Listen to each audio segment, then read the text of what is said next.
Atlantic মহাসাগরে ভেসে চলা একটি বিলাসবহুল ক্রুজ জাহাজ এই প্রমোত্তরীটি হঠাৎ পরিণত হয় আতঙ্কের কেন্দ্রবিন্দু হিসেবে।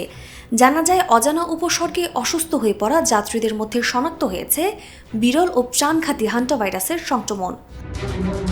রহস্যময় এই ভাইরাসের প্রাদুর্ভাবের খবর ইতিমধ্যেই উদ্বেগ ছড়িয়ে দিয়েছে আন্তর্জাতিক অঙ্গনে। ধারণা করা হচ্ছে, প্রাণঘাতী এই ভাইরাসের সংক্রমণে ৩ জনের মৃত্যু হয়েছে, যা নিয়ে সতর্ক অবস্থানে রয়েছে বিশ্ব স্বাস্থ্য মহল। WHO জানিয়েছে, এমভি হন্ডিয়াস নামের জাহাজটিতে একজনের সংক্রমণ নিশ্চিত এবং আরও ৫ জনকে সন্দেহভাজন হিসেবে শনাক্ত করা হয়েছে। জাহাজটি আর্জেন্টিনা থেকে যাত্রা শুরু করে ভার্থ এর উদ্দেশ্যে রওনা হয়েছিল।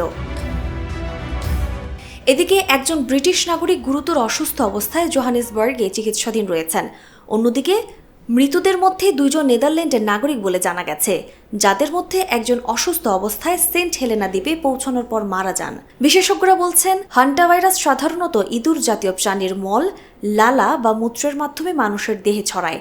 এটি শ্বাসযন্ত্রের গুরুতর অসুস্থতার কারণ হতে পারে, তবে খুব কম ক্ষেত্রে এটি মানুষ থেকে মানুষের সংক্রমিত হতে পারে।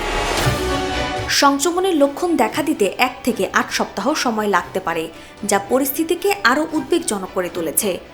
তবে জাহাজটি পরিচালনাকারী ওশান ওয়াইড এক্সপেডিশনস জানিয়েছে, পরিস্থিতি মোকাবিলায় স্থানীয় স্বাস্থ্য কর্তৃপক্ষের সঙ্গে সমন্বয় করে প্রয়োজনীয় ব্যবস্থা নেওয়া হচ্ছে।